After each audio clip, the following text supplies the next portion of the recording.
আজকে সকালবেলা এই খাট্টা এলাকার কোন ফুলাদানি দুবাই থেকে কল দিছে, কল দিয়া কান্নার জন্য কথা বলতে পারে না, ফোন দিয়া কই হুজুর আজকে আমরা খাট্টার মাহফিলে আপনি যাবেন, আমার মাটার লেগে একটু মন বইরা দোয়া করেন।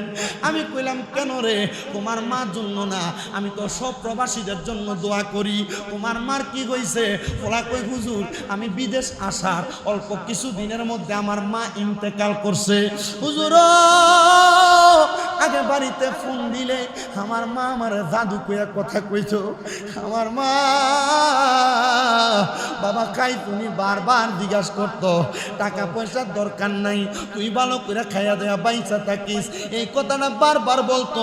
হুজুর আমার মাটা মরে যাওয়ার পরে আমার কেউ একবার আমার মার মতো জিজ্ঞাসা করে না, আমার কেউ জিগায় না। সন্তান আগে বাড়িতে একবেলা খানা না খাইলে মা তোমার বারবার কইতো কিরে ফ্যাটটা দি পিঠের লগে লাইগা রইছে। এখন মা কবরে 2-3 বেলা না খাইলে কেউ তোমার একবার জিজ্ঞাসা করে না। এ সন্তান তোমার মায়ের মতো আপন তোমার দুনিয়াতে কেউ নাই। তোমার আব্বাকে তোমার দমক দিয়া বাড়িতে নিয়ে যাইতো, কোনো অন্যায় করলে বাপ বারবার ডাক দিত, তোমার কাছে মনে হইতো বাপ মনে হয় কানের কাছে ঘ্যান ঘ্যান করে। সন্তান রে বাবা মারা যাওয়া সন্তানটারে জিগাও, এখন তারে কেউ একবার ডাক দিয়া বাড়িতে নেয় না, কেউ তারে দমক দেয় না, এখন তার কাছে তার জীবনটা জীবন মনে হয় না। এই সন্তান তোমার বাপ মা তোমার বড় কষ্ট করে মানুষ করছে। আব্বা যান ঈদের দিনে নতুন কোনো জামা কাপড় কিনে নাই, তুমি সন্তানরে নতুন জামা কাপড় কিনা দিছে। মার কাপড়টা ছিঁড়া থাকতো, মা সিলাই করে পরে থাকতো, মা তোমারে নতুন জামা কাপড় কিনা দিছে। আব্বা আম্মারে যদি জিগাইতাম কি গো আব্বা আপনি ঈদের দিন নতুন জামা কিনেন না, আব্বা উত্তর দিত এখন কি আর আমার ঈদের বয়স আসেনি, তোমরা এনে এখন ঈদ করবা। আব্বা পুরান পাঞ্জাবিটার আয়রন করে পড়তো, আব্বার কাছে যে টাকা নাই ফুতে আব্বারে আব্বা ফুতেরে বলতো না।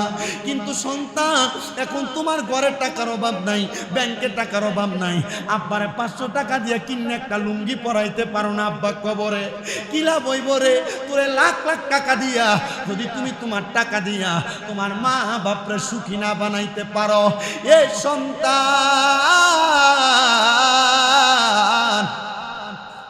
হে আমার কাট্টার বাবারা, তোমার মা তোমার কাপড় রাস্তার ভিতরে বাইন্দা 10-20 টাকা রাইখা দিয়া দিছে, আজকে ওই মা কবরে শুয়া রইছে রে। তুমি তোমার আম্মা জানরে একটা কাপড় কিনা পরাইতে পারো না, তোমার আম্মা বা কবরে শুয়া রইছে। যুবক বাইরে মুরব্বী বাবারে, মা বাপরে কেউ যদি জুদা করে দিয়া থাকো, মা বাপরে কেউ যদি আলাদা করে দিয়া থাকো, দাও তোমার পা গুলা আমার সামনে দাও, আমি শামিম রেজা জিব্বা দিয়া তোমার পাও পরিষ্কার করে দিব। কেন জানো? কারণ মা বাবার মনে কষ্ট দিয়া আমি শামিম রেজা না, সারা বাংলাদেশের বড় আলেম দিয়া ওয়াজ করাইবা, এ ওয়াজ দিয়া কোনো লাভ হবে না। আল্লাহর দোহাই লাগে রে যুবক, আল্লাহর দোহাই লাগে রে মুরব্বী বাবা, তোমরা অনেকে মা বাবার মনে কষ্ট দিয়া রাখছো, একটা ধমকের মাধ্যমে আম্মা আব্বার কষ্ট দিয়া রাখছো, তোমরা মা বাপরে আলাদা করে দিছো। মা বাপ সকালবেলা এক ভাইয়ের ঘরে ভাত খায়, দুপুর বেলা আরেক ভাইয়ের ঘরে ভাত খায়, সন্ধ্যাবেলা আরেক ভাইয়ের ঘরে ভাত খায়। এমনও আছে এলাকার মধ্যে মা বাপরে ভাত খাবা নিলে এলাকায় মেল করা লাগে, ফদাইনারে ডাইকা বিচার করা লাগে। কারণটা কি? বলে তারা 3 ভাই মা বাপের খাওয়ায় না, 2 ভাই খাওয়ায়, 1 ভাই খাওয়ায় না। সন্তান না রে না, মা বাপ তোমার যে মানুষ করছে, মা বাপ যে তোমারে গর্বে নিছে, তোমারে গর্বে মানিয়া বড় কষ্ট করছে, কেমনে তুমি ওই মারে বাদ দাও না? কেমনে তুমি ওই বাবারে ধমক দাও? ওই বাবা নিজে না খেয়ে তোমারে খাওয়াইছে। মা 10 মাস 10 দিন যখন গর্বে ধারণ করছে, তুমি সন্তানের জন্য মা বড় কষ্ট করছে, মা ভালো করে ঘুমাইতে পারে নাই, পেটের বেদনায় তুমি একবার ডান দিকে লাথি দিছ, একবার বাম দিকে লাথি দিছ। আমি জানি রে আজকে এই খাট্টার মাহফিলে এমন অনেক অনেক বাবারা বসছেন, আপনাদের সন্তান হয়তো আপনাদেরকে কষ্ট দেয়, সন্তানের কাছে মনে হয় চায়া চায়া টাকা নেওয়া লাগে। এই সন্তানের দল মা বাবার মনে কষ্ট দিয়া মক্কার করে যে হজ করবা কোনো লাভ হবে না, মদিনায় যে সালাম দিবা কোনো লাভ হবে না, খাট্টার মসজিদে তাহাজ্জুদ করবা কোনো লাভ হবে না। আল্লাহর দোহাই লাগে রে বাবা, ওই মা বাবার মনে কষ্ট দিও না। কেউ যদি কষ্ট দিয়া থাকো, আজকে আমার সাথে ওয়াদা করো, এখান থেকে বাড়িতে যাইয়া মার পায়ের মধ্যে ধরবা, বাবার পায়ের মধ্যে ধরবা, ধরে বলবা মা আল্লাহর রাস্তায় আমি সন্তানরে মাফ করে দেন। মা বাপ যতক্ষণ পর্যন্ত বলছে তোমারে মাফ করে দিছি, ততক্ষণ পর্যন্ত মা বাবার পাও ছাইরো না। বলে হুজুর মা বাবার পাও ছাড়বো না, এটা কেমন কথা বলেন? আমার এলাকায় অনেক মৌলবী সাহেবরা ফতুয়া দেয় মা বাবার পায়ে ধরলে এটা শিরিক হয়, মা বাবার পায়ে ধরলে বেদাত হয়। না রে সন্তান না, মা বাবার পায়ে ধরলে শিরিক বেদাত হয় না। আমি শামীম রাজা এমনে বক্তা হই নাই, আমি শামীম রাজা এমনে ওয়াজের স্টেজে বসি নাই, এমনি চেয়ারে বসে ওয়াজ করি না। আমি আমার মুখগুলা দিয়া আমার মার পায়ে চুমা দিছি, আমার আব্বার পায়ে চুমা দিছি। আমি যেদিন আমার আব্বার পায়ে চুমা দেই, আমার আব্বা বলছে দেখ ফোলা কি ফাকলামি করে। আমি যেদিন আমার মার পায়ে চুমা দিছি, আমার একটা ভিডিও ম্যান ছিল, সে আমার সাথে থাকতো, সে আমারে কয় আপনারে মানছে হাতে চুমা দেয়, আপনারে মানছে কপালে চুমা দেয়, আপনি দিয়ে আপনার আম্মার পায়ে চুমা দেন। আমি কইছি রে আমি আমার মায়ের কদমে চুমা দিয়া আম্মার কদমে ছোট থাকার কারণে আল্লাহ আমার দেশ জাতির কাছে বড় বানায়। আপনারা বলেন মা বাবার কদমে ছোট হইলে ওই সন্তানকে আল্লাহ তাআলা বড় বানাইতে পারে কি পারে না?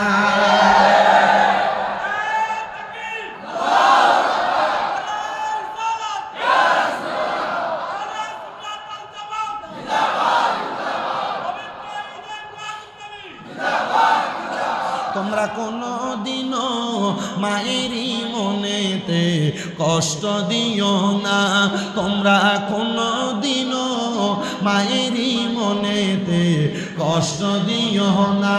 হায়রে মায়ের মনে কষ্ট দিলে খোদা তো সহে না, বলেন মায়ের মনে খোদা তো সহে না। তোমরা কোনো দিনও মায়েরই মনেতে কষ্ট দিও না, তোমরা কোনো দিনও মায়েরই কষ্ট দিও না।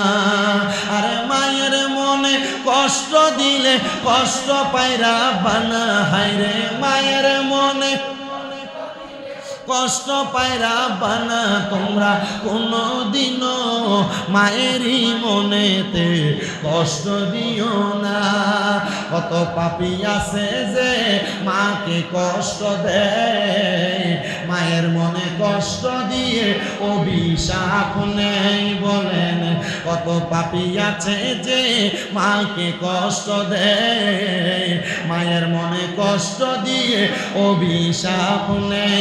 হায়রে মায়ের মনে কষ্ট দিলে কষ্ট পায়রা বানা, কন্যা মায়ের মনে কষ্ট পায়রা বানা। তোমরা কোনো দিনও মায়েরই মনেতে কষ্ট দিও না, তোমরা কোনো দিনও মায়েরই মনেতে কষ্ট দিও না। আমি মদিনাতে যাইয়া প্রথম দিন ফজরের নামাজ আদায় কইরা মদিনা শরীফের সামনে দাঁড়ায়া আমি আমার এই চুলগুলার মধ্যে দুইটা মুঠ করে ধরছি আর ডাক দিয়ে বলছি ইয়া রাসূলুল্লাহ নবী, এই বাবরি চুল লম্বা চুলের কারণে মানুষ আমারে বন্ড বলে, মানুষ আমারে বাজে বলে, কিন্তু আপনি নবী সুন্নত রাখছি গো নবী। দুনিয়ার মানুষ আমারে খারাপ বললে আপনি আমারে ভালো বলবেন। আপনি আপনার উম্মত দাবি কইরা আপনি আপনার রোজার কাছে আমারে নিয়ে আসছেন। ও নবী গো, মক্কায় যাওয়ার পরে হজ করে চুলগুলা কাটা লাগবে। আপনি নবী আমি উম্মতের বদদুয়া দিয়েন না, আপনি নবী আমি উম্মতের প্রতি নারাজ হইয়েন না। ও বন্ধুরে, ওই মদিনা যাইতে পারলে কত মজা কত আরাম জানুনি। এই খাট্টা এলাকার মধ্যে টাকাওয়ালার অভাব নাই, খাট্টা এলাকার মধ্যে পয়সাওয়ালার অভাব নাই। দামি বিল্ডিং বানায় ঘুমাই, দামি বাড়ি বানায় ঘুমাই। ও খাট্টার বাবা তোমার খাট্টার মসজিদের ভিতরে এক ওয়াক্ত নামাজ পড়লে এক ওয়াক্তের সওয়াব পাইবা। আল্লাহর কসম কইরা বলি রে বাবা, আমার নবীর মদিনা শরীফের ভিতরে এক ওয়াক্ত নামাজ পড়লে 50,000 ওয়াক্তের সওয়াব পাইবা। 50,000 ওয়াক্ত কবুলিয়ত নামাজের সওয়াব পাইবা। তুমি যে খাট্টার মসজিদের মধ্যে নামাজ পড়ো, কবুল হয় কিনা এটার কোনো গ্যারান্টি নাই, কিন্তু আমার নবীর মদিনা শরীফের ভিতরে যাইয়া এক ওয়াক্ত নামাজ পড়লে এক ওয়াক্তের সওয়াব 50,000 ওয়াক্তের সওয়াব পাইয়া যাইবা। শুধু তাই নয় রে বাবা, আল্লাহর কাবা ঘরের মধ্যে যাইয়া একবার যদি তুমি এক ওয়াক্ত নামাজ পড়ো, 1 লক্ষ ওয়াক্তের সওয়াব তোমার আমল নামায় দিয়া দিবে। ও আব্বুজিরা, আমি তোমাদের কাছে করজোরে আবদার করি রে বাবা, যদি তোমার টাকা থাকে, যদি তোমার পয়সা থাকে, একবার তুমি মক্কা মদিনা যাইবা। জানোনি ওই মক্কা মদিনা দেখতে কত মজারে মুরব্বি বাবা। তোমার ব্যাংকের টাকার অভাব নাই, তোমার ঘরে আলমারিতে টাকার অভাব নাই। এ পর্দার অন্তরালের আমার খাট্টার মা এক ভরি স্বর্ণের দাম 1,85,000 টাকা। বর্তমান বাজারে মক্কা মদিনা যাইলে যদি উমরা হতে যায় মাত্র 1,40,50,000 টাকা হইলে মক্কা মদিনা যাওয়া যায়। ও বাবা, আল্লাহর কসম কইরা কই রে, আমি নবীজির রওজার সামনে যাইয়া মাত্র 3টা দোয়া করছি। আমি কইছি, ইয়া রাসূলুল্লাহ, আমি একবার আসছি, বারবার আপনার রওজায় আসতে চাই। 2 নাম্বার, আমার মা বাবারে নিয়ে আপনি নবীর রওজায় আসতে চাই। আর 3 নাম্বার, যারা এখনো পর্যন্ত মদিনায় আসে নাই, আপনি তাদেরকে মরণের আগে একবার মদিনা নিয়ে আসবেন। ও বাবারে, আপনার টাকা পয়সা ধন দৌলত পরে থাকবে, আপনি কবরে চলে যাবেন। এই জন্য তো আশেক সুরে সুরে রেখে হারে, এই পৃথিবী যেমন আছে তেমনই ঠিকই রবে, সুন্দর পৃথিবী একদিন ছেড়ে যেতে হবে রে মন, ছেড়ে যেতে হবে। মাটির বাড়ি, মাটির ঘর, দালান কোটা পড়ে রবে, সুন্দর পৃথিবী একদিন ছেড়ে যেতে হবে রে মন, ছেড়ে যেতে হবে। এই জন্য মুসলমান, টাকা পয়সা রাইখা যাইবা, তোমার সন্তান ব্যবহার করবে, স্ত্রী পুত্ররা ব্যবহার করবে, কিন্তু তোমার কবরে কোনো কাজে আসবে না। যদি মক্কা মদিনা যায়া মরতে পারো, আমার নবী কয়, মান যারা কবরি ওয়াজাবাত লাহু শাফাআতি ইয়াউমাল কিয়ামা। নবীজি আমার ঘোষণা করতেছে, যেই ব্যক্তি আমি নবীর রওজা একবার জিয়ারত করলো, তার জন্য সুপারিশ করা আমি নবীর জন্য ওয়াজিব হয়ে যায়। এ মুসলমান রে, আমার নবী যদি তোমার জন্য সুপারিশ করে, জান্নাত তোমার জন্য ওয়াজিব হয়ে যাবে। এই জন্য যারা যারা মদিনা যাইতে চান, আপনারা একটু মহাব্বতে বলেন, মদিনা যাইতে চাই কি চাই না? কারা কারা যাইতে চাই ডান হাতটা তুলে আমার আল্লাহরে দেখান, আর জবান খুলে জোরে একটা তাকবীর হবে, নারে তাকবীর, নারে রিসালাত, আহলে সুন্নাত ওয়াল জামাত, পবিত্র ঈদে মিলাদুন নবী। তাহলে বলেন, মদিনা যাইতে চাই কি চাই না? যারা মদিনা যাইতে চাই জবান খুলে পড়েন, দয়াল আল্লাহ দয়া করেন, রেন নসিব করেন মদিনা, লা ইলাহা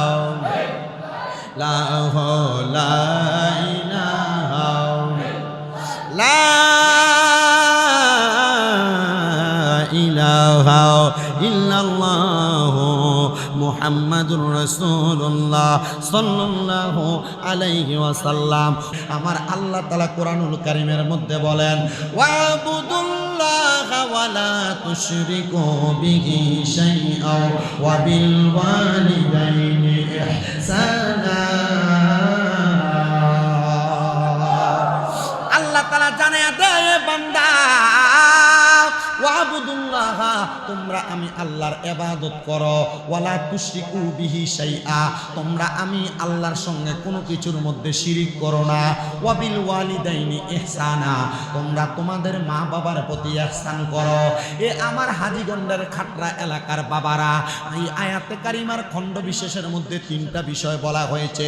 1 নাম্বার আল্লাহ তাআলার ইবাদতের কথা, 2 নাম্বার হইল আল্লাহর সঙ্গে শিরিক না করার কথা, 3 নাম্বার হলো মা বাবার প্রতি ইহসান করার কথা। কিন্তু এই তিনটা বিষয়ের ব্যাপারে বাংলার মুসলমান বড় দুর্বল। বলে হুজুর কেমনে? কারণ আল্লাহ তো বলল আল্লাহর ইবাদতের জন্য। আজকে মাহফিলের উদ্দেশ্যে খাট্টা এলাকার এশারের নামাজে যে মুসল্লি, অন্যদিন কিন্তু এত মুসল্লি হয় না। আজকে মাহফিলে যত মুসল্লি, অন্যদিন 5 ওয়াক্ত নামাজে এত মুসল্লি আসে না। তার মানে বোঝা যায় এলাকার মানুষের মুসল্লিরা কিন্তু ইবাদতের প্রতি দুর্বল। হে মুসলমান ইমানদার, এই ইবাদত কত মজা জানো? আমার আল্লাহ তাআলা জানে দেয় বান্দা, এই ইবাদত যেই ব্যক্তি করবে ওই ব্যক্তি আমি আল্লাহর কত কাছের হয়ে যাবে। আল্লাহ আপনার কাছের যিনি হয়ে যায় তিনি তো আপনার বন্ধু হয়ে যায়। আপনার বন্ধু যারা হয়ে যায় আপনি তো তাদেরকে জান্নাত দান করেন। আল্লাহ বলেন না আপনি তাদেরকে কোন জান্নাত দান করেন? আমার আল্লাহ কয় জাযাউহুম ইনদা রাব্বিহিম জান্নাতু আদনিন। আমি আল্লাহ তাআলা তাদেরকে একটা জান্নাত দান করি। ওই জান্নাতের নাম হলো জান্নাতুল আদন। জোরে কোন জান্নাতটার নাম? জান্নাতুল। আল্লাহ জান্নাতুল আদন দান করে। আমার এই খাট্টা এলাকার পর্দার অন্তরালের আমার মা নামাজ যে আদায় করেন, রোজা যে রাখেন, হজ যে করেন, যাকাত যে দেন, দান সদকা যে করেন, মাহফিল যে করতেছেন, আল্লাহ তাআলা আপনারে কোন জান্নাতে দিব? পার্মানেন্টলি একটা জান্নাতের কথা তো আল্লাহ তাআলা বলছে। আল্লাহ কয় বান্দা ওই জান্নাতের নাম হলো জান্নাতুল আদন। আল্লাহ জান্নাতে যে দিব ওই জান্নাতটা দেখতে কেমন? আমার তো জান্নাত দেখতে বড় মন চায়। আল্লাহ দুনিয়ার জমিন থেকে আপনি আমার জান্নাতের লোভ দেখে নামাজ পড়াইবেন, জান্নাতের লোভ দেখে রোজা রাখাইবেন, জান্নাতের লোভ দেখে দান সদকা করাইবেন। তো আমি যে জান্নাতে যাব, আল্লাহ আমার জান্নাতটা দেখতে কেমন একবার আপনি আমারে বলেন না? এ আমার হাজীগঞ্জের খাট্টার বাবারাম, আপনারা বলেন এলাকার কোনো মানুষ যদি দোকানের মধ্যে যায় একটা দোকান ভাড়া নেওয়ার জন্য, অথবা হাজীগঞ্জ শহরের মধ্যে যায় একটা বাসা ভাড়া নেওয়ার জন্য, বাসার মালিক যদি বলে বাসার ভাড়া লাগবে 10,000 টাকা, আপনি কি বাসাটা না দেখে 10,000 টাকা রাজি হবেন? বাসাটা কেমন না যাই না 10,000 টাকা রাজি হবেন? সাহাবায়ে কেরাম আমার নবীরে প্রশ্ন করে, মনোযোগ, আপনাদের কষ্ট হচ্ছে? আপনারা যদি বলেন কষ্ট হচ্ছে, আমি আমার বয়ান শেষ করে দিব। আমি যত তাড়াতাড়ি শেষ করব তত তাড়াতাড়ি বাড়িতে যাব। আমার আম্মু অসুস্থ, আজকে 4 মাসের উপরে বিছানায় পড়া। আমি আমার ছোট ভাইরে কইছি আম্মু খাড়ে তুই নিচে ঘুমাইবি। আব্বারে কইছি আপনিও আছেন, আমি আসার আগ পর্যন্ত আপনারা আমার সাথে থাকবেন। আমার আম্মা যখন অসুস্থ হয়েছে প্রথম 2 মাস আম্মা খাটে ঘুমাইছে, আমি আম্মার পাশে নিচে ঘুমাইছি। আমি আমার এই হাত দিয়ে আমি আমার আম্মার প্রস্রাব পায়খানা পরিষ্কার করছি। আমি কামেল 2য় বর্ষে পড়ি কুমিল্লা আলিয়া মাদ্রাসায় বিকার। আমি বলি না যে এলেম দিয়ে ওয়াজ করি, আমি এতটুক বলি আমি আমার মা বাবার ফায়ে সুমা দিছি, আল্লাহ আমারে এলেম সিনাতে দান করছি। আমি এখানে স্বাভাবিকভাবে আসি নাই। আপনারা শুধু আমার আম্মার জন্য দোয়া করবেন। ডাক্তার বলছে 6 মাস সময় লাগবে। আমি কিছু 6 মাস সময় আমার কাছে ব্যাপার না, তবে আমার আম্মা যে অসুস্থ হয়ে পড়ে রয়েছে আল্লাহর কাছে বলছে আল্লাহ আমি জানি না আপনি কেন আমার আম্মার অসুস্থ বানাইছেন, হয়তো আমাদের কোনো গোপন গুনার কারণে বানায় রাখছেন, তবে আল্লাহ আমি জানি লা ইউকাল্লিফুল্লাহু নাফসান ইল্লা উসআহা, আপনি কারো সাধ্যের বাহিরে কোনো কিছু চাপিয়ে দেন না। আল্লাহ হয়তো আমার সাধ্যে আছে আমার মা অসুস্থ হয়ে পড়ে থাকবে আর আমি এটা সহ্য করতে পারবো, এজন্য আপনি আমার মার অসুস্থ বানাইছেন। আল্লাহ আপনিও সুস্থ বানাইছেন, আপনি চাইলে সুস্থ করতে পারবেন। আল্লাহ এখন থেকে আর এটা নিয়ে পরোয়া করি না, আমরা ওষুধ খরচ চালামু আর আপনি ভালো করবেন। আপনারা দোয়া করবেন না? আর আপনাদের এই দোয়া, আমার মা বাবার এই দোয়ায় আমার 6টা মাদ্রাসা চলে। শামীম রেজা মাহফিলে আসার আগে কত বদনাম হবে, কিন্তু শামীম রেজার মতো একটা মাদ্রাসা করে দেখানোর মতো একটা ফিলার নাই এলাকা। কথা কি ঠিক আছে? আমার মাদ্রাসায় যাবেন, দাওয়াত দিয়ে গেলাম কুমিল্লা চকবাজার নূরপুর সমুনিতে আমার তাহফিজুল কোরআন মাদ্রাসা, 6 মাদ্রাসা মিলাইয়া 1170 জন ফোলাফান, যারা রাস্তার ভিতরে ফোলাফান নিয়ে আন্দোলন করে। আমি যদি 1170 জন ফোলাফান লইয়া কুমিল্লা বিশ্বরোডটা ব্লক করে আমার পক্ষে সম্ভব নেই। কি কয় না বলে সম্ভব? আমরা ফোলাফান দিয়া বিশ্বরোড ব্লক করি না, আমরা ফোলাফানদের নবীর প্রেম শিখাই। আমার পোলাপান প্রত্যেক দিন ফজরের নামাজের আগে ওইটা তাহাজ্জুদ করে। আমার পোলাপান প্রত্যেক দিন মাগরিবের নামাজের আগে খতমে খাস গান করে প্রত্যেক দিন। পুরো দেশবাসীর জন্য আমার বাচ্চারা দোয়া করে, আপনারা আমার বাচ্চাদের জন্য দোয়া করবেন, করবেন ইনশাআল্লাহ, করবেন ইনশাআল্লাহ। আমার আম্মার জন্য খাস করে দোয়া করবেন। আমার বাচ্চাদেরকে গতকালকে বলছি তোরা আমার আম্মার লাগিয়া একজন এক পারা করে পড়বি। পোলাপানের 1 পারা পড়তে সময় লাগে 10 মিনিট। 30টা হাফেজ সাহেবরে কইছি তোরা ফাটতি না দৈনিক 1 পারা করে পড়তি, হুজুর 100 মারহাবা কন। আমার 30টা ছাত্র 1 পারা 1 খতম কোরআন পড়তে কতক্ষণ লাগে? কথা 10 মিনিট 12 মিনিট সময় লাগে। আলহামদুলিল্লাহ কন্যা বেটা দোয়া করবেন শুধু আপনারা। তো আমি আপনাদের কাছে যে ওয়াজ করতেছি ওয়াজটা মনোযোগ দিয়ে শুনবেন। আমি তাড়াতাড়ি শেষ করলে তাড়াতাড়ি বাড়ি যাবো। দুলাল ভাই না খবর লইলাম বিরিয়ানি কি গরু না মুরগা? গরু। তাহলে গরুর বিরিয়ানি রইলে মোটামুটি এখন যে মসজিদ পুরা এরপরে যে মানুষটা আইব টাকা দিবেন বাবা। তোমরা যারা বাইরে আসো ইনশাল্লাহ চলে আইবা, বিরিয়ানির গান ফেলে আরো তাড়াতাড়ি আইবা। দরকার নাই আমরা যা আছে তা বালা, আমরা এই ডিলে ওয়াজ করি। কি কোন রাজি আছেন না? ইনশাল্লাহ জান্নাত কেমন সেটা বলবো, তার আগে একবার মুহাব্বতে অন্তর খুলা দুরূদ শরীফ পড়েন। আল্লাহুম্মা, কি ভালো লাগতেছে। মারহাবা মারহাবা।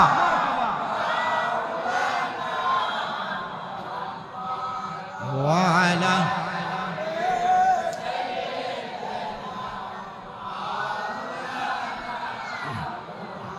तेरे नस्ल पाक में है बच्चा बच्चा नूर का, तू ही आईने नूर तेरा सब घराना नूर का। अल्लाह मोहब्बत নিয়ে পড়বে।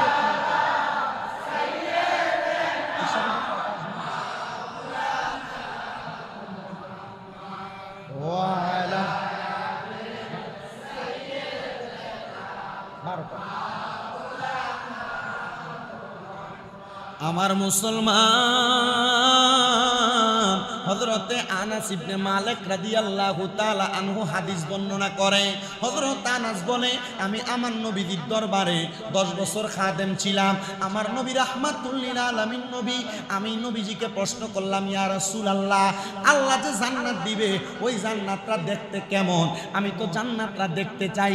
আমার নবী আল্লাহর কোরআন থেকে বলেন, সূরা বাইয়িনার শেষ আয়াত, আমার নবীজি আল্লাহ তাআলার কোরআনুল কারীম থেকে বলে, তাজরি, বড় সুন্দর, তাহতিহাল আনহার, ওই জান্নাতটা এত সুন্দর, ওই জান্নাতের নিচে দিয়ে একটা নহর প্রবাহিত হয়, একটা নদী প্রবাহিত হয়। সাহাবায়ে কেরাম বলে, নবী গো, ওই নদীটা দেখতে কেমন? চাঁদপুরের যেই নদী আছে ওই নদীর মধ্যে 2 রকমের পানি, এক সাইডে ঘোলা পানি আর এক সাইডে নীল পানি। আমার নবীজির হাদিসে মুবারাকা পইরা দেখলাম, আমার নবী বলতেছে ওই জান্নাতের নদীর মধ্যে 4 প্রকারের পানি আছে। সাহাবায়ে কেরাম বলে, নবীজি ওই 4 প্রকারের পানি কেমন গো? আমার নবী কয়, 1 প্রকার পানি, ওই পানির নাম হলো ইন্না আতাইনা কাল কাউসার, ওই পানিটার নাম হলো কাউসারের পানি। ইয়া রাসূলুল্লাহ, নবী গো, ওই পানি কারা পান করবে? আমার নবী কয়, যাদের অন্তরের মধ্যে আল্লাহ নবীর ভালোবাসা আছে তারা ওই কাউসারের পানি পান করবে। আল্লাহ নবীর প্রতি ঈমান আছে তারা ওই কাউসারের পানি পান করবে। আল্লাহ নবীর প্রতি ভালোবাসা আছে তারা ওই কাউসারের পানি পান করবে। আজকে যে খাট্টার বাবারা মাহফিল সাজাইছে মিলাদুন নবীর, আল্লাহ নবীর প্রেম আছে বিদায় লাখ লাখ টাকা খরচ করে মাহফিল সাজাইছে। আমরা একটা বিশ্বাস করি, আজকে এই মিলাদুন নবীর মাহফিলের উসিলায় আমরা যদি মারা যাই, মরার পরে ওই কবরের মধ্যে রাহমাতুল লিল আলামিন নবী আমাদেরকে নবীর কুল মুবারকে নিতে পারে কি পারে না? এ খাট্টার বাবা নবী আমার জানাইয়া দেয়, 2 নাম্বার ওই জান্নাতের নদীর মধ্যে আরেকটা পানি আছে, ওই পানিটার নাম হলো সারাবাম তাহুরা। ইয়া রাসূলুল্লাহ, নবী গো, ওই সারাবাম তাহুরা কারা পান করবে? আমার নবী কয়, যারা দুনিয়াতে কোনোদিন পরের হক মেরে খায় নাই, যারা দুনিয়াতে কোনোদিন পরের সম্পদ লুণ্ঠন করে নাই, পরের হকের প্রতি লোভ করে নাই, তারা ওই সারাবাম তাহুরা পান করবে। 3 নাম্বার ওই জান্নাতের নদীর মধ্যে আরেক প্রকার পানি আছে, ওই পানিটার নাম হলো জান্নাতের লাবান দুধ। ও জান্নাতের দুধ কে পান করবে? আমার নবী কয়ে, যারা কোনোদিন তাদের জবান দ্বারা ফায়সা কথা বলে নাই, মিথ্যা কথা বলে নাই, পরেরকে গালি দেয় নাই, ওই মানুষগুলা জান্নাতের দুধ পান করবে। ইয়া রাসূলুল্লাহ, এবার 4 নাম্বার জান্নাতে কি আছে? আমার নবী কয়ে, জান্নাতের নদীর মধ্যে এবার আছে জান্নাতের মধু। ও নবী গো, জান্নাতের মধু কারা পান করবে? আমার নবী কয়ে, উম্মত উম্মত ওই জান্নাতের মধু তারা পান করবে যারা কোনোদিন নেশা দ্রব্য পান করে নাই। এই এলাকার নেশাখোর তুমি যে নেশা করো, এই এলাকার ইয়াবাখোর তুমি যে ইয়াবা পান করো, এই এলাকার গাঞ্জুটিরা তোমরা যে গাঞ্জা খাও, এটার কারণে তোমার নিজের ক্ষতি হয়। আল্লাহ দোহাই দিয়া বলি রে, এমন নেশার কাজের মধ্যে তুমি যাও না। যদি যাও জান্নাতের মধু তোমার কপালে নাই। পরের হক যদি খাও জান্নাতের দুধ তোমার কপালে নাই। যদি তুমি পরের হক লুণ্ঠন করো, গালিগালাজ করো, তাহলে জান্নাতের মধু সারাবান তাহুরা তুমি পান করতে পারবা না। আল্লাহ নবীর ভালোবাসা না থাকলে তুমি কোনোদিন জান্নাতের ইন্না আতাইনা কাল কাউসার, কাউসারের পানি পান করতে পারবা না। এই 4 প্রকারের পানি পান করবে। তার মানে নবী গো, জান্নাতের মধ্যে একটা নদী আছে, ওই জান্নাত তো বড় সুন্দর। ইয়া রাসূলুল্লাহ নবীজি তাহতিহাল আনহার, আল আনহারু খালিদিনা ফিহা আবাদা। ও মায়ের নবী, জান্নাতের লোক তো দেখাইলেন, জান্নাত সুন্দর বললেন, তাহলে জান্নাতের মধ্যে আমরা কতদিন থাকবো? বাড়ি ভাড়া 10,000, বছরে না মাসে? কথা কয় না। দুনিয়াতে বাঁচবেন 60 বছর। আপনার দাদা মারা গেছে আজকে 100 বছর, কবরে যে আছে কেমন আছে, কি খবর অবস্থা আপনি জানেন না। নবীজি ওই জান্নাতের মধ্যে আমরা কতদিন থাকবো গো? আপনি নবী বলেন না। আমার নবী কয় আমি বলি না, আমার আল্লাহ স্বয়ং বলে দেয়। কি বলে? কয় খালিদিনা ফিহা আবাদা। মারহাবা, জোরে কোন মারহাবা। এই আবাদা শব্দটার তাফসীরে পরে আসতেছে। আল্লাহ প্রথম কয় খালিদিনা ফিহা, ওই জান্নাতের মধ্যে তোমরা চিরস্থায়ী বাসিন্দা হইয়া থাকবা। আমার নবী ডাক দিয়া কয় শুধু চিরস্থায়ী বাসিন্দা? আল্লাহ কয় নবী গো, উম্মতের বইলা দেন আরেকটা শব্দ ব্যবহার হইছে আবাদা। শুধু চিরস্থায়ী বাসিন্দা হইয়া থাকবে না, আবাদা, তারা জান্নাত থেকে বের হতে চাইবে না। জোরে সুরে বলেন সুবহানাল্লাহ। এত মজার জান্নাত, বের হইতেই চাইবে না। মারহাবা বললেন না? হযরত কাবিসা রাদিয়াল্লাহু তাআলা নবীর সাহাবী প্রশ্ন করি, ইয়া রাসূলুল্লাহ, ইয়া হাবিবাল্লাহ, এই জান্নাত যে বললেন নিচে দিয়া নহর প্রবাহিত হবে, তাইলে আল্লাহ এটা বানাইছে কি দিয়া? মারহাবা কইলেন না? দেখবেন সমাজে এমন অনেক লোক আছে 100 টাকা খরচ করবে, বারবার জিগায় এটা যেখানে খরচ হবে আমার লাভ কি হবে? কথা কয় না। আমার যখন দাওয়াত দেন আমি জিজ্ঞাসা করছি, আমার যে দাওয়াত দিবেন এর আগের বছর কোন বক্তা আইছে? আমি জিজ্ঞাসা করছি আপনারা যে মাহফিল করবেন আমার মাইক দিবেন কয়টায়, হাদিয়া দিবেন কত? বারবার জিগাইছি। কি লাগা? কারণ আমি যাই না, তারপরে যাবো, এর আগে যাইতাম না। আল্লাহর নবী সাহাবায়ে কেরাম জিগায়, ও নবী, জান্নাত যে বানাইছে আল্লাহ কি দিয়া বানাইছে? কয় স্বর্ণের একটা ইট, রূপার একটা ইট দিছে, মাঝখানে লাল ছোট ছোট ইয়াকুত পাথর, জামারুত পাথর দিয়া আল্লাহ তাআলা জান্নাত বানাইছে। এত সুন্দর, এত সুন্দর, এত সুন্দর। নবী গো, কেমন সুন্দর! আর মানুষ কেমনে প্রবেশ করবে?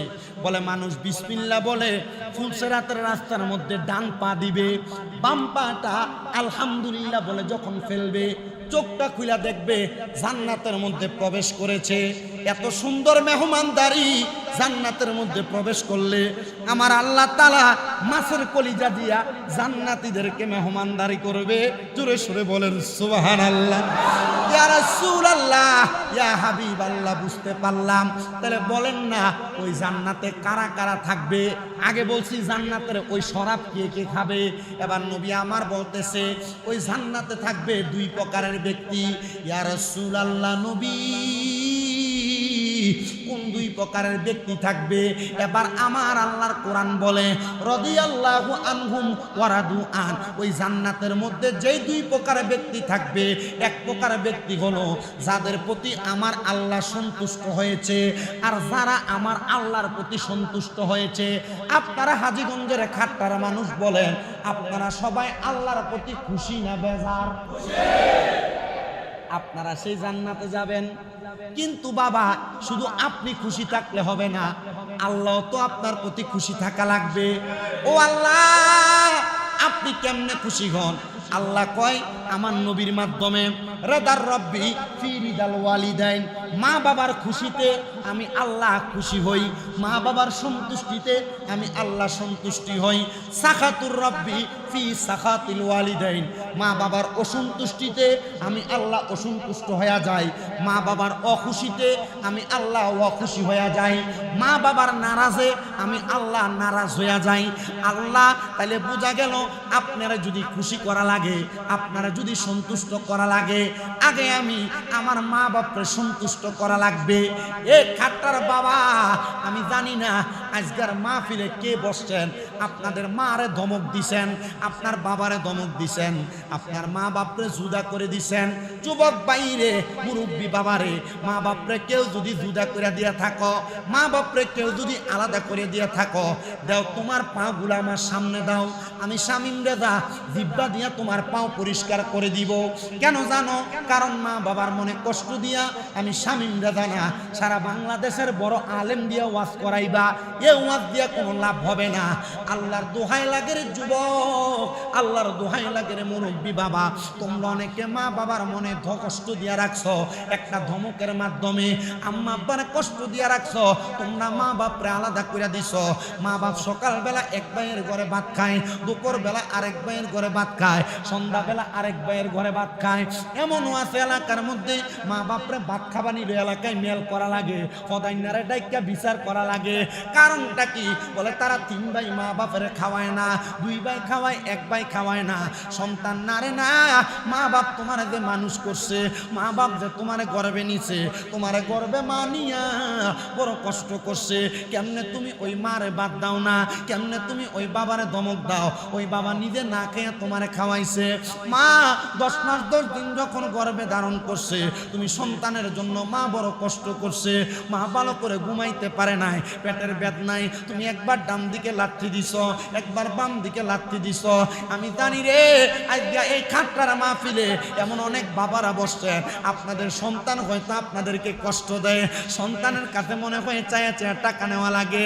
এই সন্তানের দল মা বাবার মনে কষ্ট দিয়া মক্কার ঘরে যে হজ করবা, কোনো লাভ হবে না। মদিনায় যে সালাম দিবা, কোনো লাভ হবে না। খাট্টার মসজিদে তাহাজ্জুদ করবা, কোনো লাভ হবে না। আল্লাহর দোহাই লাগে রে বাবা, ওই মা বাবার মনে কষ্ট দিও না। কেউ যদি কষ্ট দিয়া থাকো, আজকে আমার সাথে ওয়াদা করো, এখান থেকে বাড়িতে যাইয়া মার পায়ের মধ্যে ধরবা, বাবার পায়ের মধ্যে ধরবা, ধরে বলবা মা আল্লাহর রাস্তে আমি সন্তানরে মাফ করে দেন। মা বাপ যতক্ষণ পর্যন্ত বলছে তোমারে মাফ করে দিছি, ততক্ষণ পর্যন্ত মা বাবার পাও ছাইরো না। বলে হুজুর মা বাবার পাও ছাড়বো না, এটা কেমন কথা বলেন? আমার এলাকায় অনেক মৌলবী সাবরা ফতুয়া দেয়, মা বাবার পায়ে ধরলে এটা শিরিক হয়, মা বাবার পায়ে ধরলে বেদাত হয়। না রে সন্তান না, মা বাবার পায়ে ধরলে শিরিক বেদাত হয় না। আমি শামীম রেজা এমনে বক্তা হই নাই, আমি শামীম রেজা এমনে ওয়াজের স্টেজে বসি নাই, এমনি চেয়ারে বসে ওয়াজ করি না। আমি আমার মুখগুলা দিয়া আমার মার পায়ে চুমা দিছি, আমার আব্বার পায়ে চুমা দিছি। আমি যেদিন আমার আব্বার পায়ে চুমা দেই, আমার আব্বা বসে দেখ ফোলা কি ফাতলামি করে। আমি যেদিন আমার মার পায়ে চুমা দিছি, আমার একটা ভিডিও ম্যান ছিল, সে আমার সাথে থাকতো, সে আমার কয় আপনারে মানছে হাতে চুমা দেয়, আপনারে মানছে কপালে চুমা দেয়, আপনি দিয়ে আপনার আম্মার পায়ে চুমা দেন। আমি কইছি রে, আমি আমার মায়ের কদমে চুমা দিয়া আম্মার কদমে ছোট থাকার কারণে আল্লাহ আমার দেশ জাতির কাছে বড় বানায়। আপনারা বলেন মা বাবার কদমে ছোট হইলে ওই সন্তানকে আল্লাহ তাআলা বড় বানাইতে পারে কি পারে না?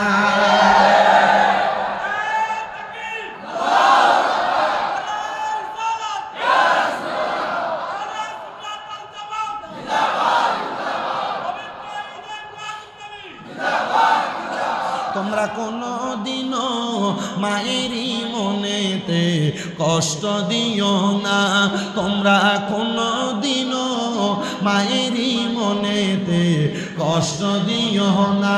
হায়রে মায়ের মনে কষ্ট দিলে খোদা তো সহে না। বলেন মায়ের মনে খোদা তো সহে না।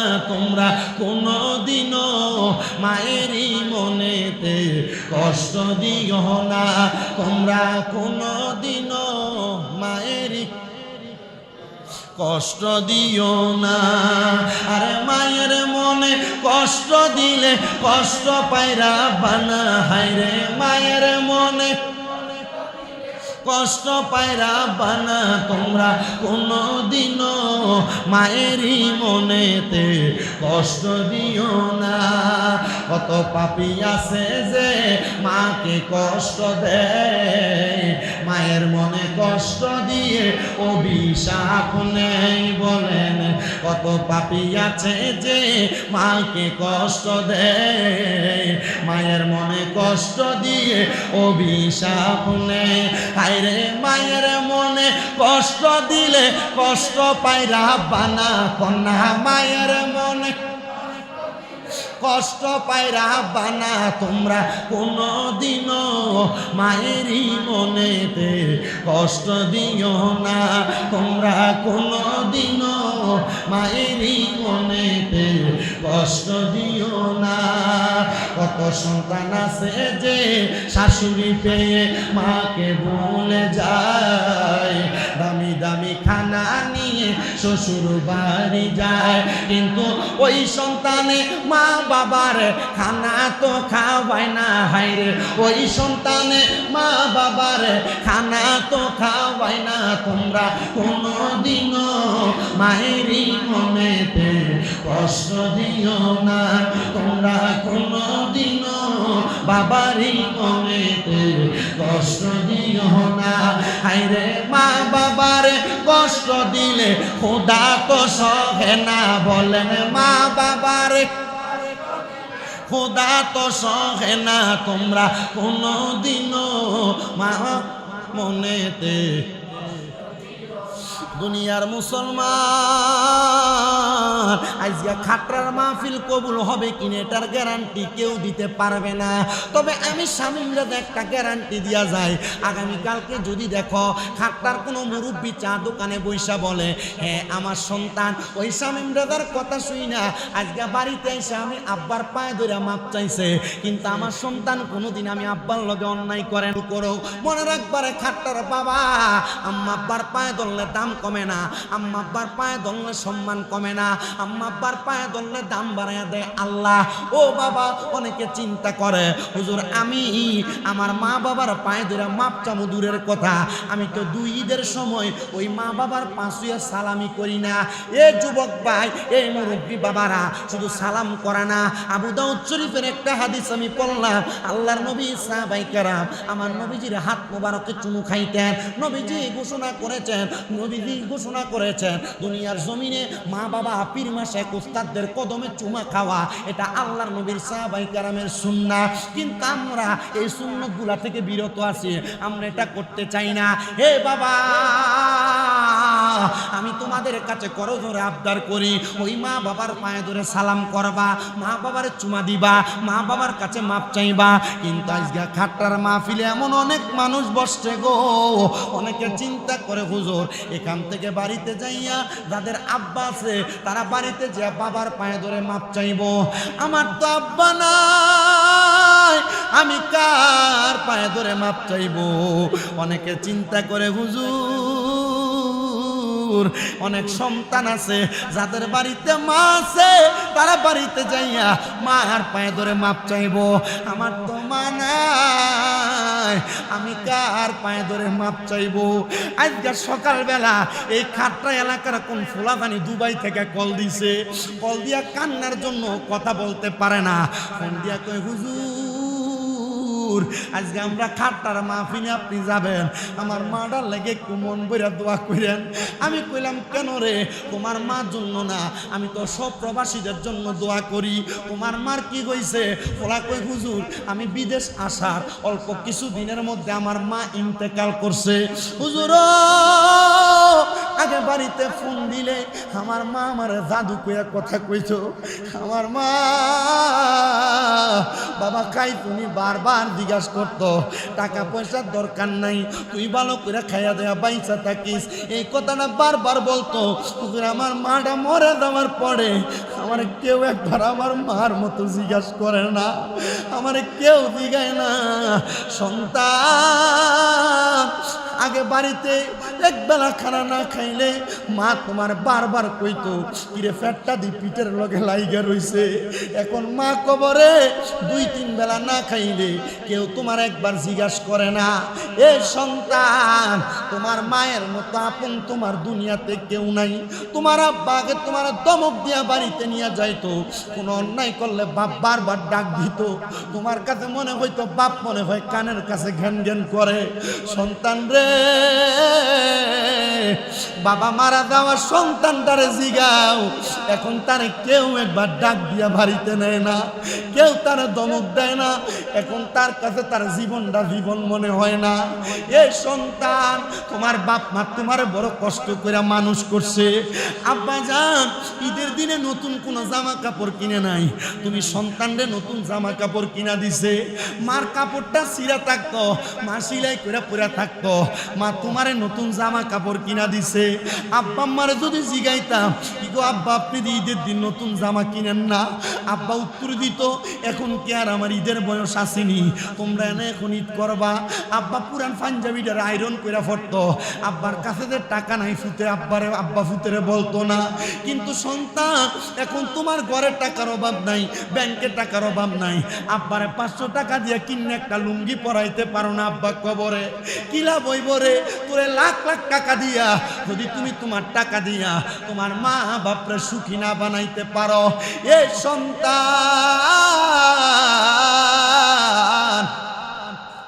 হে আমার কাট্টার বাবারা, তোমার মা তোমার কাপড় রাস্তার ভিতরে বাইন্দা 10-20 টাকা রাইখা দিয়া দিছে। আজকে ওই মা কবরে শুয়া রইছে রে, তুমি তোমার আম্মা জানরে একটা কাপড় কিনা পরাইতে পারো না, তোমার আম্মা আব্বা কবরে শুয়া রইছে। অনেকেরই তো প্রশ্ন, হুজুর মা বাপ যে মইরা গেছে গো, আমি আমার মা বাবার জন্য কোনো কিছু করতে পারবো নি, আমার মা বাপ মারা যাওয়ার পরে আমি সন্তানের কোনো দায়িত্ব আসেনি। এটা আমার প্রশ্ন না, এটা নবীর সাহাবাই কেরাম আমার নবীকে প্রশ্ন করছে। বনি ইসরাইলের বনু কুরাইশের একজন লোক আইসা আমার নবীরে প্রশ্ন করে, ইয়া রাসূলুল্লাহ হাল বাকিয়া মিন বিররি আবওয়াইয়া শাইউন আবার রুহুমা বিহি বাদা মাউতিহিমা। ইয়া রাসূলুল্লাহ, আমাদের মা বাবা মারা যাওয়ার পরে কোনো দায়িত্ব আছে কিনা? সাহাবায়ে কেরাম আমার নবীরে প্রশ্ন করে। আমার নবী কয় ক্বালা নাম, হ্যাঁ অবশ্যই দায়িত্ব আছে। ইয়া রাসূলুল্লাহ, আপনি বলেন না দায়িত্ব কোনটা? আমার নবী কয় আসসালাতু আলাইহিমা, তোমার মা বাবা মারা যাওয়ার পর তোমার 1 নাম্বার দায়িত্ব মা বাবার জন্য দোয়া করা। কিন্তু বাংলাদেশে বহু মৌলবী সাহেব বাইরেছে, মা বাপ মারা যাওয়ার পরে জানাজার নামাজটা দিয়া লাশটা কান্দে লইয়া গুড়গুড়ে কবরস্থানে যায়, যদি কয় দোয়া করেন না কেরে, কয় বেদাত বেদাত। এই বেদাতটা মৌলবী, তোমার দাঁত নাই বিদায় তুমি বেদাত বলো। আমি সন্তানের দায়িত্ব আমার মা বাপ মারা যাওয়ার পরে মা বাবার জন্য দোয়া করা। তার একটা হাদিস শুনিয়ে দিবেন। আল্লাহর নবী কয়, আপনারা যারা কয় জানাজার নামাজের পরে কোনো দোয়া নাই, নবীজি হাদিস শরীফ কয় ইজা মারহাবা কইতেন না, আর জোরে কোন মারহাবা। আন আবি হুরায়রা রাদিয়াল্লাহু তাআলা আনহু قال قال رسول الله সাল্লাল্লাহু আলাইহি ওয়াসাল্লাম। হযরত আবু হুরায়রা হাদিস বর্ণনা করে, ইনি বলেন আমি আমার নবীজির জবান মুবারকে বলতে শুনেছি, নবী আমার কয় ইজা সাল্লাইতুম আলাল মাইয়িতি ফাখলিসু লাহু দুআ। বাঙ্গা বাঙ্গা বইলা দেই, আল্লাহর নবী কয় ইজা যখন সাল্লাইতুম তোমরা নামাজ আদায় করো, আলাল মাইয়িতি মৃত ব্যক্তির জন্য, ফাখলিসু লাহু দুআ অতঃপর তার জন্য দোয়া করো। আপনারা বলেন এখানে কি জানাজার পরে দোয়ার কথা কইছে না মাটি দেওয়ানোর পরে? হাদিস কয়ে দিলাম। যে মৌলবীরা কয় জানাজার পরে দোয়া নাই, বেদাত। মৌলবীরা আপনার দোয়া থেকে দূরে রাখতে চায়। কি কথা বলেন না কেন? আমি কারোর বিরোধিতা করি না, যারা বলে বেদাত তারা তাদের মতো আমল করবে। আপনি বলবেন আমার মা আমার বাবা আমার দোয়া করার অধিকার, আপনি দোয়া করলে করবেন, না করলে নাই, আমারে দোয়া করতে দেন। কি তাহলে হাদিস শরীফের মধ্যে পাইলাম নবী কয় 1 নাম্বার দায়িত্ব কি করা? কথা কয় না। আচ্ছা, এবার আপনারা বলেন খাটরা আহমেদিয়া জামে মসজিদে পবিত্র ঈদে মিলাদুন নবীর মাহফিল, আপনারা সবাই কি খুশি না বেজার? আল্লাহর দোহাই জবান বন্ধ রাখেন না, জোরে কোন খুশি না বেজার? কিন্তু আপনারা জানেন আপনাদের চাইতে খুশি কারা? এলাকার কবরবাসীরা। আজকে যারা মাহফিলে বসছেন, এই কবরবাসীদের রুহুগুলাকে আল্লাহ তাআলা আজকে উন্মুক্ত করে দিছে, ছেড়ে দিছে। প্রত্যেকটা রুহু, আপনাদের যাদের মা নাই, আপনাদের যাদের বাবা নাই, দাদা নাই, দাদি নাই, বংশের মানুষ কবরে, ওই রুহুগুলা মসজিদের চারদিকে ঘুরতেছে আর হাত তুলে এভাবে বাড়ায় দিছে। একটা ভিক্ষুক যেমনে ভিক্ষা চায় রে, ওই কবরবাসীরা আপনার কাছে এসে হাত বাড়ায় বাড়ায় বলে, এরে আমার সন্তান, এরে আমার নাতি, এরে আমার ভাই, আমার জন্য একটু দোয়া করো না, তোমার দোয়ার কারণে আল্লাহ তাআলা আমারে মাফ করবে। এই কবরবাসীরা কবরে ফিরে যাবে, যা দেখবে আব্দুল দুলাল মিয়া, যা দেখবে মসজিদ ইমাম সাহেব, যা দেখবে আমাদের এই মসজিদের অমুক সাহেব, উনি দোয়া করছে বিদায় তার কবর আযাব মাফ, কিন্তু তার পাশের কবরের ভিতরে আযাব চলতেছে। তে জিজ্ঞাসা করবে, আল্লাহ আমার কবরে কেন আযাব আর আমার পাশের কবরে কেন আপনি আযাব থেকে শান্তি দান করছেন? আল্লাহ বলবে, রে বান্দা, তুমি দুনিয়াতে এমন কোন ওয়ারিসদার রাইখা আসো নাই, যেই ওয়ারিসদার দুনিয়ার জান্নাতের বাগানে বৈশা তোমার জন্য দোয়া করবে। এমন একটা ওয়ারিসদার আপনি দুনিয়াতে রেখা যাবেন, এমন একটা সন্তান আপনি রেখা যাবেন, এমন একটা নাতি রেখা যাবেন যেটা আপনার জন্য দোয়া করবে। আমার নানা জান ইন্তেকাল করছে, আমার নানা জানকে হজ করাইছে, উমরা হজ। আমার নানা আমারে কইছে, নাতি রে কিছু তো চাই না, ইয়া তুই যদি পারস তোর লগে আমার শাহজালালের মাজার একবার লইয়া যাইস আর আমি মরার পর আমার জানাজাটা পড়াইস। আরে আমার ঘরে ভাতের চাউল আনতেও কষ্ট হতো। আমার নানা প্রতি সপ্তাহে 5 কেজি করে আড়া কিনে দিত, একটা চাউলের বস্তা নিয়ে দিত। সে নানা মারা গেছেন, আমারে কইছে জানাজাটা পড়াইস। আমি জানাজা পড়াইছি, আলহামদুলিল্লাহ, শুকরিয়া। আমার নানার কয়েকটা গুণ ছিল। গুণটা কি জানেন? ছোট্ট একটা টং দোকান করতো, কোরআন শরীফ পড়তো, আর কখনো কখনো নিয়ামুল কোরআন পড়তো। অজুটা ভাঙ্গে গেছে, সাথে সাথে কোরআন শরীফটা জায়গায় রাইখা দোকানটা ফালাই দিয়ে চলে যাইত। আমি 1 দিন 2 দিন 3 দিন জিগেলাম, নানা দোকানটা যে ফালাই দিয়া যান, মানুষ তো এটা সেটা নিয়ে যাইব, তো নিয়ে গেলে তো আপনার লস। কারে বেটা ফতম কয়েকদিন নিত, যখন মানুষ দেখছে আর বুঝছে আমি ওযু করতে যাই, মানুষ বুঝা ফেলাইছে আমার এনতে চুরি করলে তার লাভ নাই, উল্টা লস। আমার হাতগুলাতে ধরে বলছে দোয়া করিস। আমার দাদু ইন্তেকাল করছেন, আমারে অনেক অনেক কষ্ট হয়েছে আমি পড়ালেখা করতে, ডাক দিয়ে আইনাই না কাজে পাঠাইছে আমার আব্বার সাথে। কিন্তু মরার আগে আমার দাদি শুধু কইছে যে তার একটু আনস না, তারাবির নামাজ চলে। আমার বাড়ি থেকে ফোন দিছে, তোরে দেখতে কইছে, দৌড়ে যায় পানি দিয়ে আবার তারাবির নামাজে দাঁড়াইছে, আবার খবর আছে তোর দাদি তো মারা গেছে। বড় কষ্ট করছেন, কিন্তু আমি এটা বিশ্বাস করি আমি একজন নাতি, ওয়াজ মাহফিলে যে দোয়া করি বিদায়, আল্লাহ হয়তো আমার দোয়া আর আপনাদের দোয়ার বরকতে আমার বংশের মানুষ আপনার বংশের মানুষকে মাফ করার ক্ষমতা আল্লাহর আছে না নাই? কথা বলেন না, আছে না নাই? এই বিশ্বাস নিয়ে আজকে আপনারা বসেন। যারা বাড়ি ঘরে আছেন আপনারা এসে দেখেন, খাটরা আহমদিয়া মসজিদে প্রেমের একটা বাগান হয়ে গেছে। আশিকে রাসূলরা তাদের মার জন্য আর বাবার জন্য দোয়া করার জন্য বসে আছে। জোরে সরে পড়ি মারহাবা।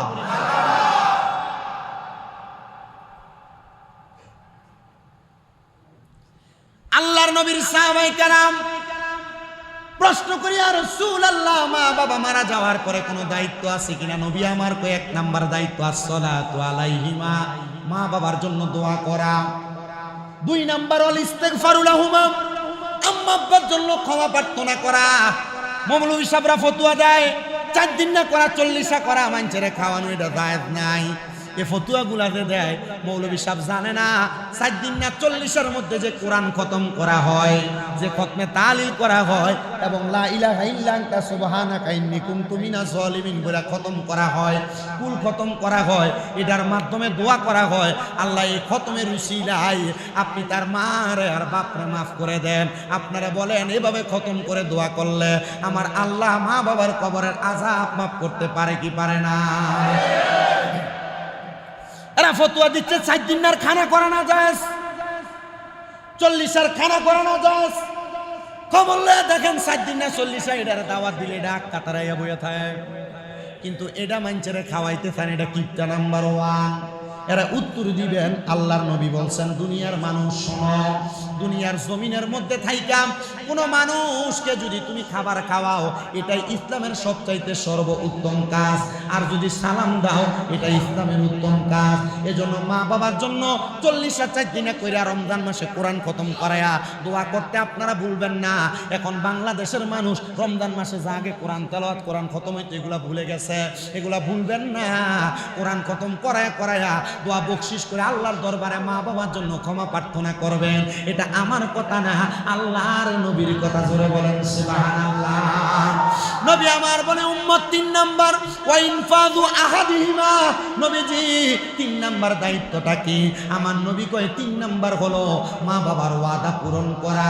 ইয়া রাসূলুল্লাহ, নবী গো মা বাবার ওয়াদা কি পূরণ করব আপনি বলেন না।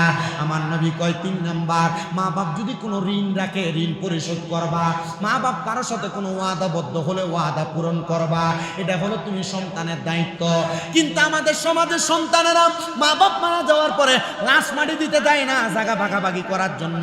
মা বাপ মারা যাওয়ার পরে মরা লাশের চেয়ারে বসে রাইকা টিপসই লয়, এমন নজির সোনার বাংলাতে আছে না? না। গত 15 দিন আগে সোশ্যাল মিডিয়াতে দেখলাম এক লোক মারা গেছে, তার সন্তানেরা তাকে সোফার মধ্যে বসাইয়া হাতের মধ্যে থেকে টিপসই নিতেছে কাগজের মধ্যে, এটা বড় বড় বড় তা। সন্তান এই জন্য মা বাবা জন্ম দেয় নাই। সন্তান মনে রাখবা, ভাইয়ে ভাইয়ে জায়গা ভাগ করার আগে, বোনে ভাইয়ে জায়গা ভাগ করার আগে, বোনে জায়গা ভাগ করার আগে হিসাব করে দেখবা বাবার কোন জায়গায় কত টাকা ঋণ আছে। আগে তুমি বাবার ঋণগুলা পরিশোধ করবা। বাবা কোনো ওয়াদা করেছে দোকান বাকি আছে কিনা খবর নিবে এলাকায়। বাবা যে দোকানে বসতো আগে দোকান বাকিটা পরিশোধ করবা। কেউ বাবার কাছে কোনো পাওনা আছে কিনা পাওনা পরিশোধ করবা। তার মানে তুমি সন্তানের এটা দায়িত্ব। আর যদি তুমি সন্তান বাবার ঋণ পরিশোধ না কইরা বাবার জায়গা সম্পদ তুমি ব্যবহার করো, তাহলে কবরের মধ্যে তুমি সন্তান জালেম হিসেবে আল্লাহর কাছে উঠবা। এটার দলিলটা তুমি নেওয়া লাগবে না। আল্লাহর কোরআন বলে উতুল্লিম বাদা যালিকা জালিম, এটা এমন জালিম, এটার ঠিকানা হবে জাহান্নামের একবারে অতিষ্ঠ নিকৃষ্ট জায়গার মধ্যে। এই জন্য মা বাবার সম্পদ ভাগাভাগি করবা ভাই বোনের মধ্যে সমানভাবে, তবে মনে রাখবা এমনভাবে ভাগ করবা মা বাবার ঋণ যেন পরিশোধ করা যায়। সাহাবায়ে কেরাম বলি ইয়া রাসূলুল্লাহ আর কি দায়িত্ব আপনি বলেন না। আমার নবী কয় 4 নাম্বার ওয়াসিলাতির রাহমিল্লাতি লা তুসালু ইল্লা বিহিমা। মা বাপ মারা যাওয়ার পরে তোমার 4 নাম্বার দায়িত্ব হলো মা বাবার আত্মীয় স্বজনের সাথে সম্পর্ক বজায় রাখা। মা মারা গেছে, খালার সাথে সম্পর্ক নাই, মামার সাথে সম্পর্ক নাই, নানির বাড়ির সাথে কোনো সম্পর্ক নাই। বাবা মারা গেছে, চাচার সাথে ফুফুর সাথে কোনো সম্পর্ক নাই, বাবার বাড়ির আত্মীয়র সাথে কোনো সম্পর্ক নাই। আমার নবী কয় না না না, ওয়াসিলাতির রাহমিল্লাতি লা তুসালু ইল্লা বিহিমা। মা বাপ মারা যাওয়ার পর মামা খালা ফুফু চাচাদের সাথে সম্পর্ক রাখবা। এটার কারণে তাদেরকে যখন ভালো বুড়া জিজ্ঞেস করবা, তাদেরকে যখন ভালো বুড়া খাওয়াইবা, আল্লাহ তাআলা তোমার মা বাবার কবরে ভালো খাবারের ব্যবস্থা করে দিবে। জোরে বলেন সুবহানাল্লাহ। ইয়া রাসূলুল্লাহ, নবী আপনার কাছে জানতে চাই, আপনি বলেন না তাহলে 5 নাম্বার আর কি দায়িত্ব? আপনাদের কষ্ট হইতেছে? আপনারা কি ওয়াজটা শুনে যাবেন? মা বাবার প্রতি ইহসান করা সন্তানের কি দায়িত্ব, শুনে দরকার আছে কিনা? আল্লাহ কবুল করেন, করেন আমিন। আল্লাহর ওয়াস্তে অল্প কিছুক্ষণের জন্য আমি মাইকটা ছাড়ার আগ পর্যন্ত মোবাইলটা রিসিভ করা বন্ধ রাখবেন, মোবাইলটা একটু সাইলেন্ট করার চেষ্টা করবেন। এই কথাটা আমি প্রথমে বলা উচিত ছিল, বলতে পারি নাই। আপনারা মনোযোগের সাথে বয়ান শ্রবণ করবেন। আমি শেষ করে দিব ঠিক সময় 12টার মধ্যে হুজুর কেবলা চলে আসবে, আপনাদেরকে নিয়ে দোয়া করবে। তার পূর্ব মুহূর্তে আপনারা শুধু আমার সাথে বসে একটু কথাগুলো শুনবেন। 4 নাম্বার দায়িত্ব গেল।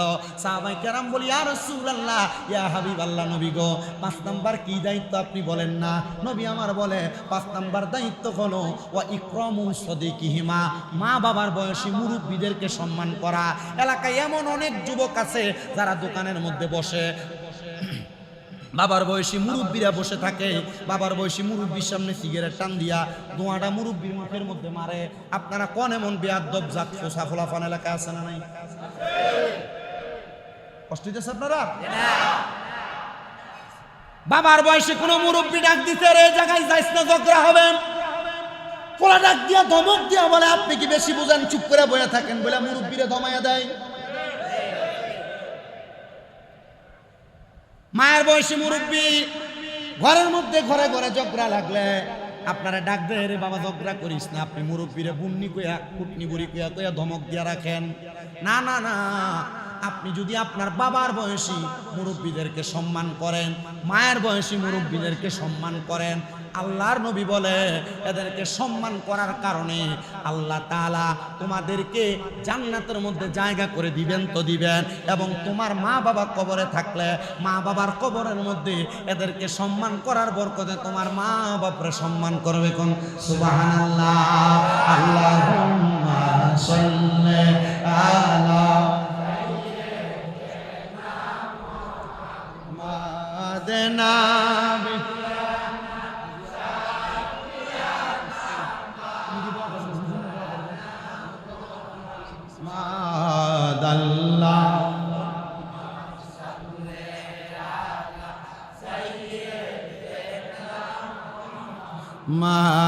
মাদনাবি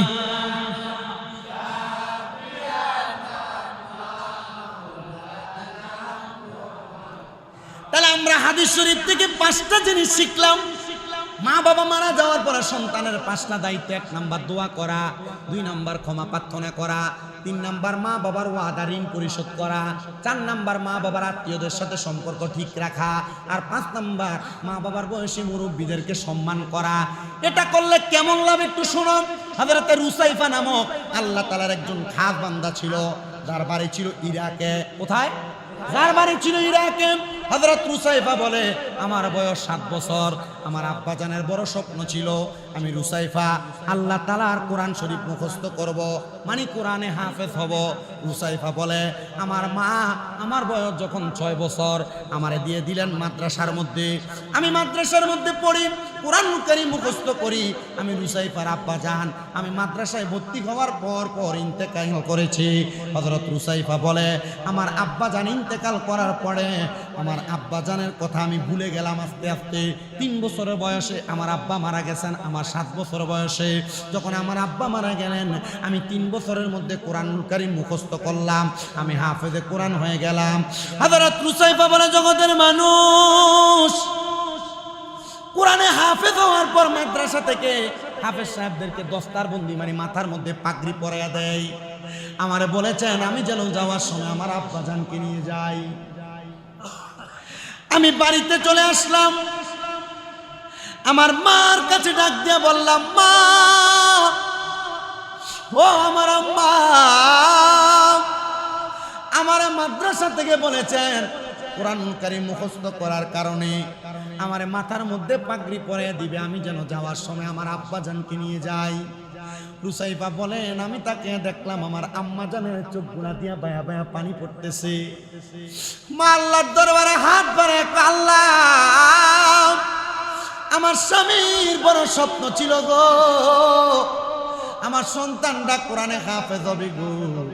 আমি আমার সন্তানটারে কোরআনে হাফেজ বানাইছি। আজকে যদি আমার স্বামী দেখতো, আমার স্বামীর কলিজাটা বড় ঠান্ডা হইয়া যাইতো। ও আল্লাহ, আমার সন্তানরে আমি কেমনে বুঝাইতাম রে রুসাইফা, তোর আব্বা জান তো ইন্তেকাল করেছে। মা ডাক দিয়া কয় বাবা তোমার আব্বা জান তো কবরে, তুমি যাইয়া মাদ্রাসাতে বলবা তোমার আব্বা জান আসতে পারবে না, তোমার পাগড়ি যেন তোমারে পরাইয়া দেয়। রুসাইফা বলেন পরের দিন সকালবেলা আমি মাদ্রাসায় গেলাম, মাদ্রাসার উলামায়ে কেরাম আমার মাথার মধ্যে কত সুন্দর করে পাগড়ি পরাইয়া দিছে। ওই পাগড়িটা পরানোর সাথে সাথে রে বাবা হযরত রুসাইফা একটা দৌড় দিয়া আম্মা জানের কাছে আসছে, আইতা চোখের পানি ফালাইয়া ফালাইয়া কান্দে। ও আমার আম্মা জান, আপনি জানেননি আমি মা সন্তান কেন কান্দি? বলো কান্দো কেন রে বাবা? মা আমি কান্না করার কারণ একটা গো, আমার আব্বা জান ইন্তেকাল করেছে। আজকে যখন মাদ্রাসাতে সন্তানদেরকে মাথায় পাগড়ি পরাইয়া দিতে, যাদের বাবা তাদের মাদ্রাসায় গেছে তারা পাগড়িটা খুইলা নিয়ে তারা আব্বার মাথায় পরাইয়া দিছে। মা আমার পাগড়িটা আমার মাথায় রয়ে গেছে গো, আমার আব্বা তো কবরে, আমি আমার পাগড়িটা আমার আব্বারে পরাইয়া দিতে পারি নাই। রুসাইফার মা ডাক দিয়া কয় রে আব্বা যা রে যা, একটা সন্তান যদি তার আব্বা আম্মার কবরের সামনে যাইয়া পশ্চিমটা পিছ দিয়া আব্বা আম্মার মুখ বরাবর তাকায়া রব্বির হামহুমা কামা রব্বায়ানি সগীরা বলে দোয়া করে। ওই সন্তানের চোখের মণিকোটার মধ্যে একটা মাছির মাথা পরিমাণ পানি ছেড়ে দিয়ে কান্না করে। ওই পানিটা মাটিতে পড়ার আগে আমার আল্লাহ তাআলা তার মা বাবার জীবনের গুনাহগুলো মাফ করে দেয়। এ সন্তান যা যা যা তুই তোর আব্বার কবরের সামনে যা, আব্বার কবরের সামনে যাইয়া আব্বার জন্য কোরআন খতম করে করে দোয়া কর। সন্তান রুসাইফা বলে আমি আমার আম্মা জানের কথা শুই না, আমি সাথে সাথে আমার আব্বার কবরের সামনে গেলাম।